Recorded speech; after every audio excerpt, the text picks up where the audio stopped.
Good afternoon, and thank you for coming. I have a statement that I'm going to read, and it captures the essence of why I'm here today and why I'm endorsing Bob Kerrey. Then be glad to respond to questions, comments, insults, whatever you feel that you need to say. As has been noted, but I want to restate it. I'm a former Nebraska Republican, United States Senator. And I'm going to focus a bit on my United States Senator emphasis in my remarks here this afternoon. And I'm here to endorse Bob Kerrey for the United States Senate. Bob and I served together as Nebraska's 2 U.S. Senators for 4 years. Bob was a Democrat, I was a Republican. And by the way, I still am a Republican. But that never mattered to Senator Kerrey and me, that he was from one party and I was from another. We both knew we had the privilege of serving our country in the Senate because we were serving the interests of the same people in the same state, in the same country. Bob knows that politicians have differences, different philosophies, different approaches. And that's okay. That's a democracy. But he also knows our leaders' responsibilities include finding solutions to problems and making a better and stronger country for all Americans.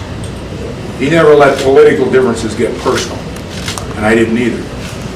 When I got to the Senate, the first thing that I did at the invitation of the senior senator from Nebraska, Bob Kerrey, is I got together with Bob because he had put together an inventory of issues that represented areas where the two of us could agree to work together for our state and our country. Now, these were issues that crossed party lines. These were issues I had to give a little bit and Bob had to give a little bit. But we were grounded by the common dimension and common denominator and common responsibility of let's fix problems for our state and our country. These were issues that affected all Nebraskans that the two of us represented. Bob Kerrey knows that you get things done in the Senate based on your word and your work, not partisan ideology, not playing to the lowest basic common denominator of your political party. That partisan ideology, unfortunately, has now commandeered our government. We live in a complicated, combustible, and dangerous world. And yes, it's a world also full of great hope and great promise. We need to build on that hope and that promise. But also we must be honest and direct about our failures and our challenges. Bob has never shied away from the tough issues.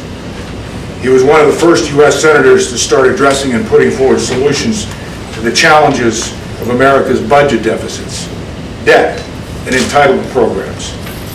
And I said so, by the way, when I ran for the Senate in 1996 and Senator Kerrey was chairman of the Democratic Senate Campaign Committee opposing me. I took a lot of flack then from Republicans in 1996 when I pointed to Bob Kerrey's leadership on Social Security reform. I was often asked, why do you have to bring Kerrey into this? I said, you bring Kerrey into it because he's had the courage to lead, to note that we've got issues, we've got challenges. And those challenges can only be fixed if we come together as a country, regardless of your party. I know Bob is a fellow Vietnam veteran. He's seen the horrors and consequences of war. I wish I could say that about more members of Congress. War is not a theory.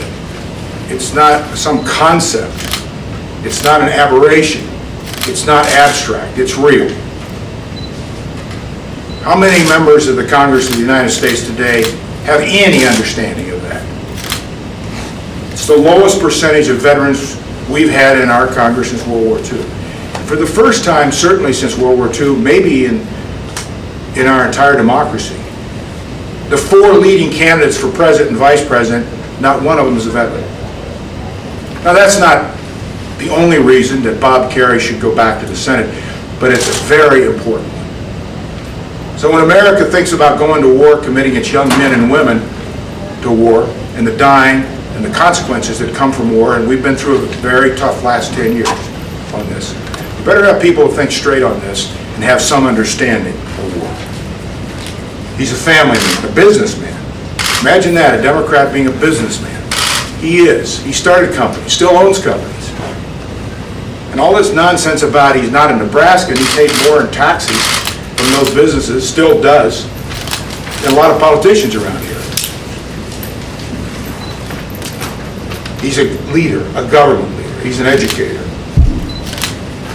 And maybe what overrides it all, he was shaped by the values of this state. He was shaped by Nebraska. He was born and raised here, went to high school here, went to university here, was a governor here, went to Vietnam, won a Congressional Medal of Honor winner, not from Wisconsin or New York, but Nebraska.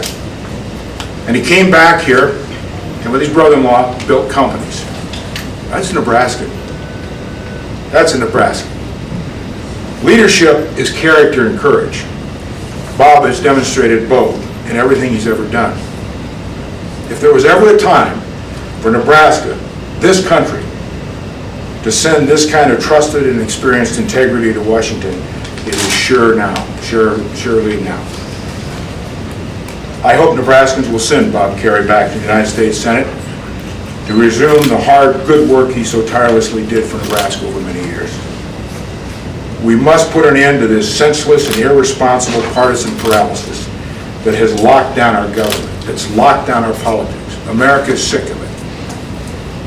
And as Bob noted in his introduction of me, which I appreciate, if we are going to fix these problems that America demands from our leaders, it can't be one party. Democracies don't work that way, can't work that way. We have to forge consensus to move forward and find answers and respect each other. How about a little respect, a little dignity? I saw Bob Kerrey in action, not just in the 4 years I served with him, but I watched him before that, when he was governor. But he does that. He does that. He brings people together. And yes, he steps outside of his party, as I stepped out of my party. But that's the only way you can fix the problems in a democracy. We must start working together, again, for the good of our country. We must get our country back to responsible governments and making our country proud of who we are. When's the last time you've heard anybody talk about how proud we are, Americans, of our government, of our president, of our congressmen, our senators, our governors? And these are mostly all good people who care about their countries, regardless of the party.